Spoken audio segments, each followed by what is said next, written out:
Chapter 2. The Shadow of the Raven. Night draped the valley in a heavy shroud as the three riders reached the camp. The air smelled of iron and fire pit smoke, and the murmurs of the sentries blended with the crackle of embers still resisting the mountain wind. Among the tents arranged in a wide semicircle rose a black banner, its emblem barely visible in the torchlight, a raven with its wings unfurled. The men dismounted without a word. The one with the scarred face walked in silence, his companions close behind, until they reached the center of the camp. A young lieutenant awaited them there, sharp-eyed, his expression hardened by discipline. They spoke quietly, their words lost amid the rustle of soldiers and the crackling fire. No one else heard what was said. The lieutenant gave a curt nod and, after exchanging a few terse words with the scarred man, gestured for him to follow. They crossed the camp toward a larger tent where a faint light still burned. Riven stood outside his tent, unmoving. His black cloak fell straight from his shoulders, and in his right hand he held a cloth with which he wiped his sword over and over, though the blade already gleamed like a mirror. His eyes were fixed on the steel, but his mind was elsewhere, lost in thoughts no one else could name. He was young, perhaps 30, with dark skin and strong, defined features. A shadow of a beard darkened his jaw, and his short black hair only sharpened the severity of his appearance. His presence commanded respect, even in silence. He was a man shaped by war and for war, one who still believed in honor, even while serving in lands where such a thing no longer held meaning. A lieutenant approached, bowing his head slightly. "Sir," he said in a low, steady tone, "the scouts confirm the mark has been sighted. The bear is in a village south of the valley." Riven did not answer at once. He ran the cloth along the blade one last time, as if completing a ritual, and only then lifted his gaze. His eyes, dark as the night raging outside, fixed on his subordinate. For a moment the silence felt heavier than the air itself. "Are you certain?" "Completely. 3 witnesses confirmed it." Riven showed no surprise. He simply walked toward the center of the camp. He adjusted his belt, took the sword, and studied it for a heartbeat. The blade caught the firelight with a cold flash before he slid it into its sheath. For an instant he hesitated, as if an old voice echoed inside him. Then he nodded slowly. "Bring him alive," he ordered at last. "My lord wants him alive. Do not forget that." The lieutenant bowed, and the scarred man left without looking back. The camp stirred with hurried footsteps and the restless snorts of horses.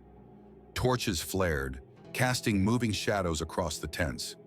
The hunt had begun. Meanwhile, in the small cabin on the outskirts of Hearthglen, the night seemed peaceful. The fire crackled softly in the hearth, and the air smelled of soup and freshly cut wood. Alden slept. Though his sleep was far from calm, he tossed beneath the sheets, sweat beading on his brow, his breathing growing increasingly uneven. In his mind, the world burned. He saw a temple among ancient ruins, veiled in ivy and ash. A cold wind swept through broken columns, and among them stood a woman bathed in light. He could not see her face, but he felt her gaze upon him. A voice, serene and powerful, resonated inside him, not in his ears. "The time has come. Seek the oracle in the ruins of Arendor. Only he knows the way." The mark on his chest began to burn.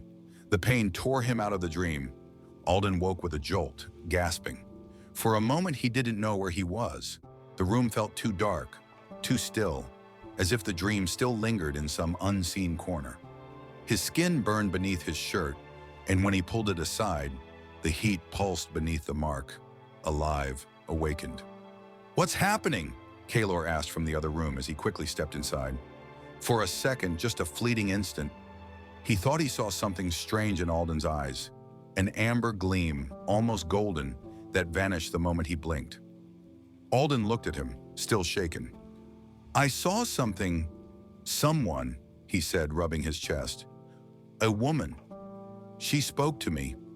She said I must find the oracle, and that the time had come." Kalor watched him in silence, his expression hardening for a heartbeat, as if those words stirred a memory he had long avoided.